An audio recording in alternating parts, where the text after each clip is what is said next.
समर्पण चाहिए। अभी 2 दिन से अपने यहाँ गुरु तत्व की चर्चा चल रही है।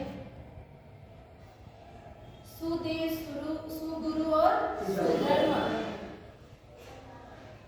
ऐसे तत्व त्रय हमें तारने वाले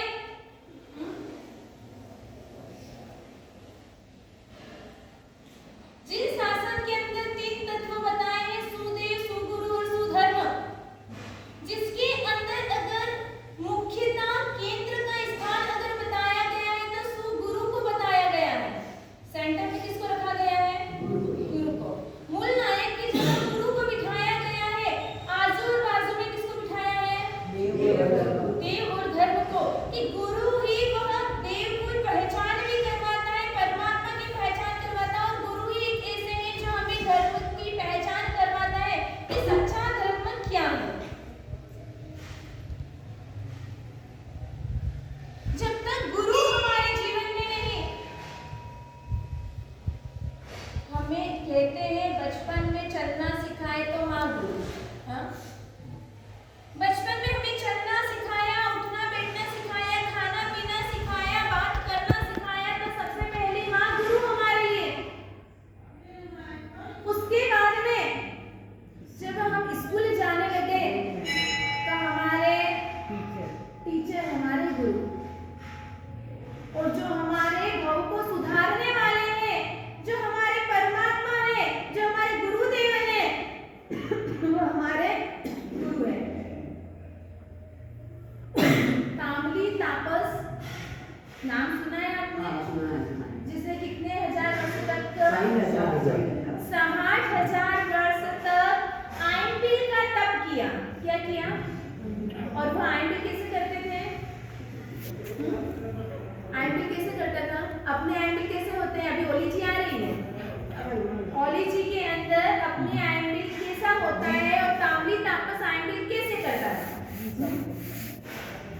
अपने क्या होता है? मूंग का पानी, नारियल का पानी। नारियल का पानी यानी कि नारियल का पानी, वही। हाँ, हमने भी चित्तौड़गढ़ के अंदर चातुर्मास किया, आइंबिल बहुत जबरदस्त करवाए, और वहाँ पे जो परोसारी कर रहे हैं वो कह रहे नारियल का पानी, नारियल का पानी, नारियल का पानी। हमने सोचा आइंबिल के अंदर नारियल का पानी कैसे चलता है? हाँ, दाल भिगो कर जो पानी ठंडा रहता है इतनी ठंडक करता है, तो उसको नारियल का पानी कहते हैं। और जिसको नहीं भाए वो भी वो पानी भी पीता है, और वो दाल भी इतनी अच्छी लगती है कि लोगों को ऐसे ही पेट भरा जाए, और वो दाल ताकत भी करती है। इडली, डोसा, पानी पूरी, भेल पूरी, सब कुछ होती है आजकल आइंबिल के अंदर। क्या चीज नहीं होती है? हमारा आइंबिल ऐसा होता है, 25-25, 30-30 आइटम्स आइंबिल के अंदर बनती है। कचौरी और समोसा सब। हाँ, चना छोल गरम, सारी चीजें इसमें सारी चीजें अपने यहाँ पर आइंबिल में बनती है। और उसमें भी बोलते हैं कि वो चीज हमको फिर नहीं खाती है। लेकिन तांबली तापस ने जो ओली, जो आइंबिल किए हैं, जो वो 21 बार धोया हुआ धान को खाता था। कितनी बार? 21 बार। जब इस चीज को धो दी जाए तो वो उसके अंदर ताकत कितनी रहेगी? उसके अंदर कोई कस रहेगा नहीं। इतने हजार वर्षों का इतना घोर तप किया हुआ भी उसको संगीत की प्राप्ति नहीं करा पाया। किसकी प्राप्ति? हाँ, वो ताकत, बस वो जो असार जो चीज बनती है वो चीज खाता था। जो धान रहता वो धान ही खाता था, पर वो 21 बार होने के बाद उसमें कुछ कस रहेगा नहीं, तो उसमें कोई ताकत रहने वाली नहीं है। और इतने वर्षों के बाद में भी उसके पास में गुरु नहीं थे, इतना तप किया था, लेकिन अज्ञान तप किया हुआ था, इसी वजह से उसको संकेत की प्राप्ति भी नहीं करवा पाए। नहीं तो कहते हैं कि इतना तप करने पर 5 से 6 आत्माएं मोक्ष में जा सकती, इतना कठिन तप उसने किया था। लेकिन जैसे ही एक गुरु भगवंत का उसे योग मिला, जैसे ही देखा और उसे संकेत की प्राप्ति हो गई। इतने हजार वर्षों का तप उसको काम नहीं किया, केवल एक गुरु भगवंत के दर्शन कर लिए, उस दर्शन का प्रभाव कि उसको संकेत की प्राप्ति हो गई। किसकी? कहते हैं संकेत के बिना भोगी भ्रमणा चलती रहती, जब तक संकेत प्राप्त नहीं होगा, जब तक हम कितने ही अनंत संसार को भटकेंगे। लेकिन जैसे ही हमें संकेत की प्राप्ति हो गई, अब हमारा क्या हो गया, भटकना कम हो गया, अटक जाएंगे, हमारे भोग की परंपरा फिर गिनाने लग जाएगी, फिर हमें लगने लगेगा कि हाँ अब मेरा मोक्ष मेरा नजदीक है। संगीत आपको उसे अद्भुत जाता है ना कि इतने ऐसे तो कितने ही भोग अनादिकाल से हम भटक रहे हैं, उसकी कोई सीमा ही नहीं है। केवली भगवंत भी अपने वो भाव नहीं बता तो सकते हैं और सब कुछ, लेकिन समय अपना जो अपन जितने आयुष्य जितना भाव करके आए हैं उनका आयुष्य भी खत्म पूरा हो जाए, जब तक भी वो एक व्यक्ति के भाव की परंपरा नहीं बता सकते। समझ में आया? केवली भगवंत भी उनके मुख से किसी एक आत्मा की भी भाव की परंपरा अगर बताने जाए तो वह उनके मुख से नहीं बता सकते, उनका आयुष्य पूर्ण हो जाएगा। इतने भाव हम करके आए हैं, कोई 1, 2, 1000, 5000, 50,000, लाख, 2 लाख, करोड़, अरब खरब नहीं, अनंत भाव करते हैं। और ऐसे ही गुरु जो हमें आज सदयोग्य से पुण्यवाणी से मिले हैं, तो इसी गुरु की हमें भक्ति कैसे करनी? कहते हैं गुरु का विनय भी होना चाहिए, बहुमान भी होना चाहिए। विनय चीज अलग है और बहुमान चीज अलग है। विनय यानी हाँ, विनय और बहुमान में क्या अंतर है? बहुमान हृदय से होता है, बहुमान हृदय से होता है और विनय का बाहरी दिखावा भी विनय हो सकता है। हाँ, विनय यानी कि कोई गुरु भगवंत आए, फट से आप अपने आसन से खड़े हो गए, उनकी सेवा करना, व्यास करना, भक्ति करना, जो बाहर से हम देख सकते हैं वह कहलाता है विनय, लेकिन जो अंतर मन से जो होता है वह होता है बहुमान। इसकी भी चतुर्भंगी बताइए, विनय भी है बहुमान भी है। फर्स्ट नंबर विनय है लेकिन बहुमान नहीं है, ये सेकंड नंबर। विनय नहीं है बहुमान है, थर्ड नंबर। और विनय भी नहीं है और बहुमान भी नहीं है। विनय है बहुमान है, ये तो बहुत अच्छा है, लेकिन विनय है और बहुमान नहीं है, यह हमारे लिए अच्छा नहीं। विनय भी और था और बहुमान भी था, किसके अंदर था विनय और बहुमान दोनों चीज? गौतम स्वामी के पास। जितना उनके वह विनय परमात्मा का करते थे, उतना ही अंतर मन से उनके जीवन में बहुमान भाव भी था। भले ही 50,000 शिष्यों के गुरु थे, भगवान के शिष्य कम थे, गौतम स्वामी के शिष्य ज्यादा थे, लेकिन फिर भी उनके मन में ये नहीं आया कि मेरे गुरु के तो शिष्य कम है, मेरे इतने शिष्य हैं। कभी मन में ये चीज नहीं आई। फिर भी बहुमान भाव उतना ही। गुरु ने कह दिया तूने आनंद श्रावक को गलत कहा है, जब क्षमा याचना करके आप तुरंत छठ के पांडा छठ करते थे गौतम स्वामी। उस टाइम ये नहीं कहा 2 दिन बाद बोचरे जाऊंगा तब मैं कह दूंगा, ये नहीं कहा, या ये नहीं कहा कि अरे मैं बोचरे लेकर आ गया हूँ, मेरा छठ का पारना है, पहले मैं पारना कर लूँ फिर कहकर आ जाऊंगा। ये नहीं, मेरे गुरु ने कहा है, मेरे द्वारा गलती हो गई है, मेरे गुरु ने कहा अभी का अभी तुरंत पात्रे रखे और मिच्छामि दुक्कडम कहने के लिए चले। तो ऐसे इंद्रभूति यानी गौतम स्वामी के जीवन में विनय भी था और बहुमान भी था। विनय है लेकिन बहुमान नहीं, विनय है लेकिन बहुमान नहीं। बाहर से लोगों को दिखाने के लिए तो विनय कर रहे हैं, लेकिन अंदर से 1% भी बहुमान भाव नहीं है। जो एक गुरु शिष्य को गुरु के प्रति एक बहुमान भाव आना चाहिए, वह बहुमान भाव नहीं है। वह कौन थे ऐसे मुनि?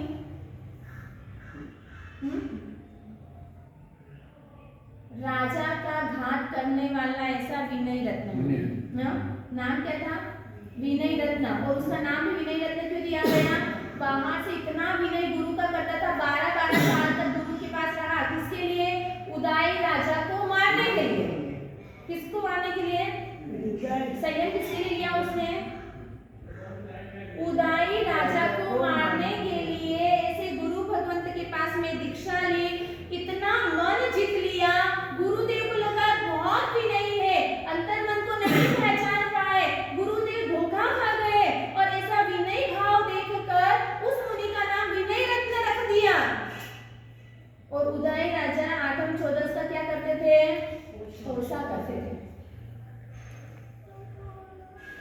और इधर पोषण में जब वह पोषणशाला में थे, गुरु भगवंत उन्हें पोषण करवाने के लिए जाते थे।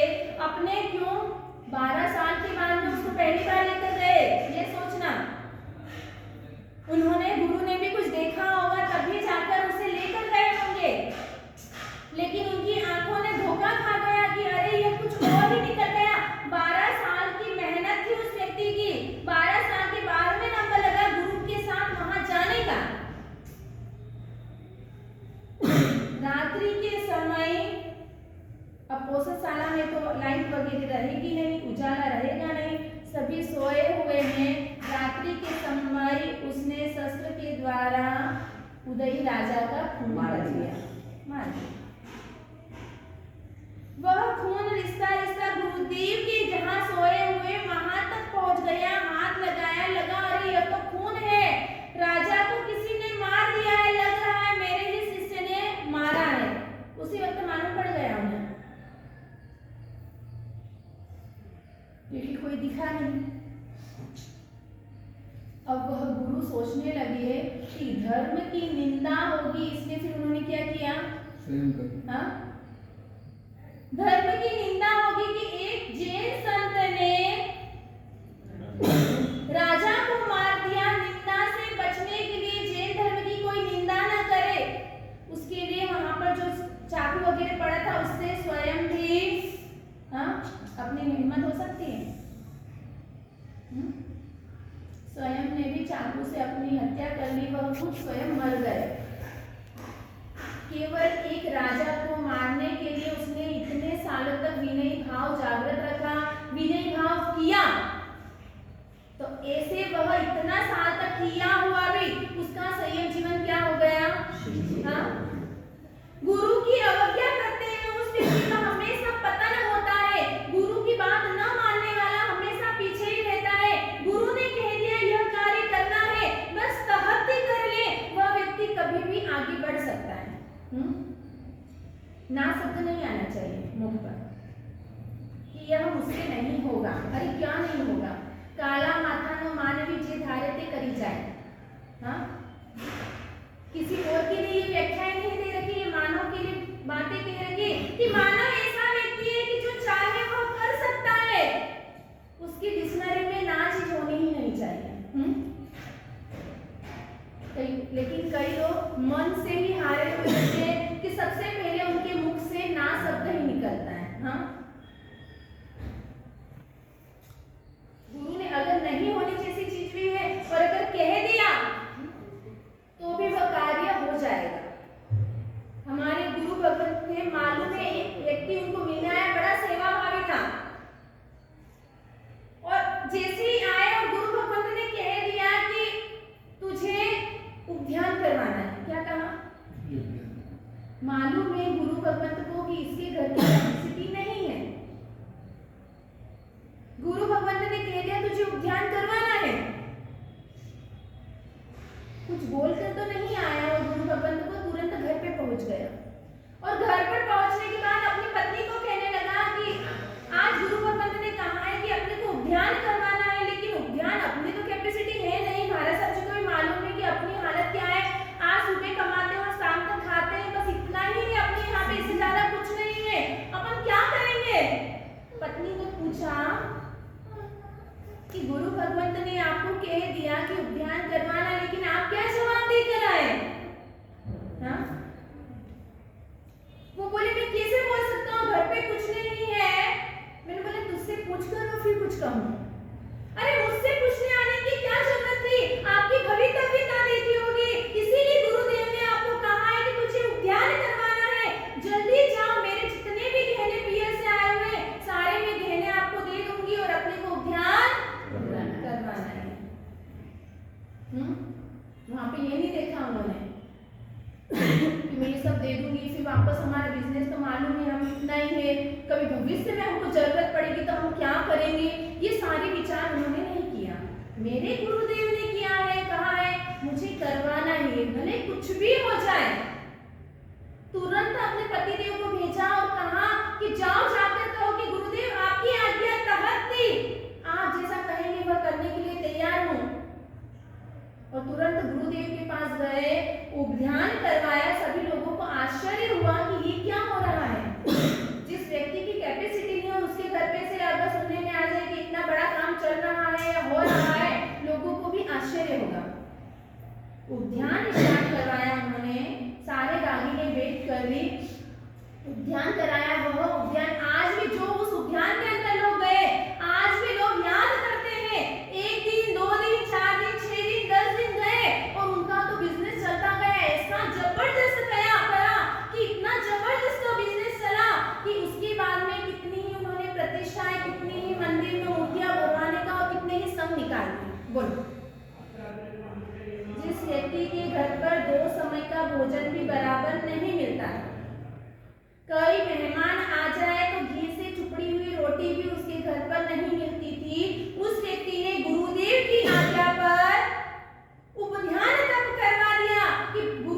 जो व्यक्ति दिमाग से काम करता है ना वो सक्सेस नहीं होता, जो दिल से काम करता है उसका कार्य हर सक्सेसफुल होता है। और आज भी उस व्यक्ति को लोग याद रखते हैं, वो व्यक्ति तो है नहीं, लेकिन फिर भी जिसने उस व्यक्ति का नाम सुना है आज भी उस व्यक्ति को लोग याद करते हैं। और जो गुरु की अवज्ञा कर दे तो वह कभी भी सक्सेसफुल नहीं हो सकता है। गुरु ने कहा ना शब्द आ गया तो नहीं, मुझसे तो नहीं होगा, मैं कैसे कर सकता हूँ, मेरी कैपेसिटी नहीं है, तो वह व्यक्ति कभी भी आगे नहीं बढ़ सकता।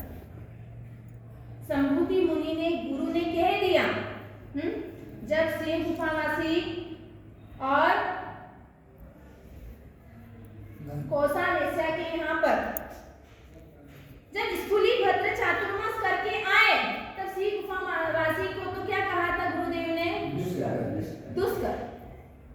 और जब कोसा वेश्या के यहाँ से चातुर्मास करके आए तब गुरु ने क्या कहा? 2 बार दुष्कर दुष्कर कहा।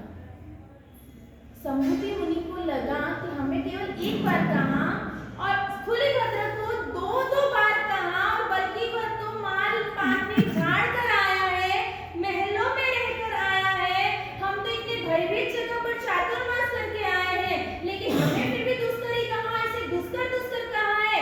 गुरुदेव भी पार्शलिटी करने लगा है। अपन तो यही कहते हैं ना, लेकिन संभूति मुनि ने कहा कि मैं भी जाके चातुर्मास करके दिखा दूंगा। क्या हुआ फिर? हाँ, वह निकल गए चातुर्मास के लिए। वह कहने लगे मैं भी कोसा वेश्या के यहाँ रहकर चातुर्मास करके दिखा दूंगा।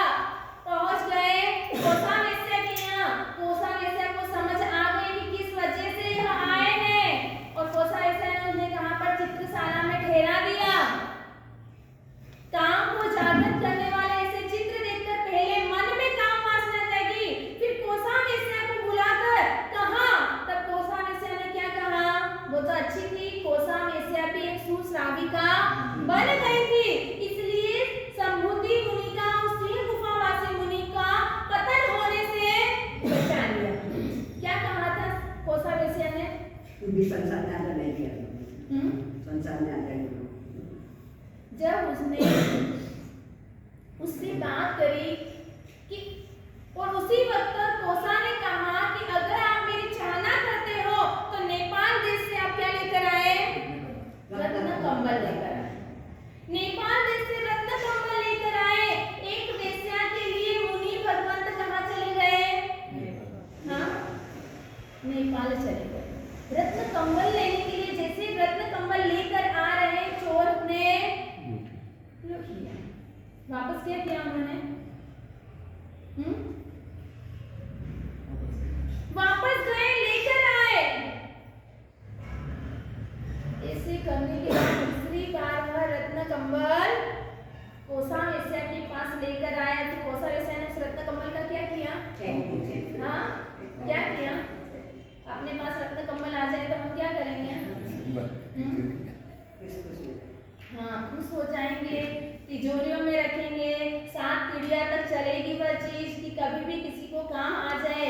नहीं, कोसा वेश्या को जैसे ही दिया, कोसा वेश्या ने पैर पोंछकर उसे गंदगी की तरह उसे फेंक दिया। जैसे ही यह देखा मुनि को गुस्सा आ गया। मुनि ने क्या कहा? मैं इतनी मेहनत से जान जोखिम देकर भी मैं उस रत्न कंबल को लेकर आया और तूने मेरे उस रत्न कंबल की यह वैल्यू की कि पैर पोंछकर तूने उस रत्न कंबल को फेंक दिया। और उस वक्त कोसा ने उसे किस रूप में समझाया कि जिस चीज का मूल्य तुम्हें दिख रहा है, यह रत्न कंबल मूल्यवान है, मैंने उसकी इस तरह कद्र करी है, इस तरह उसे फेंक दिया है,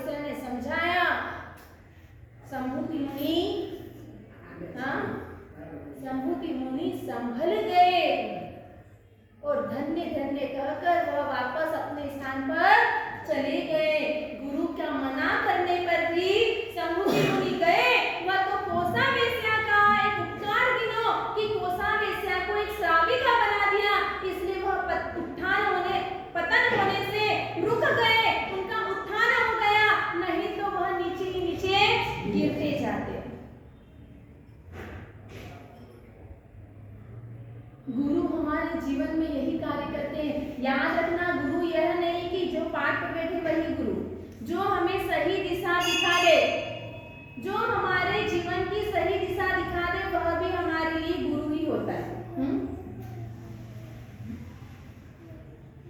चाहे वह छोटा बच्चा भी हो सकता है।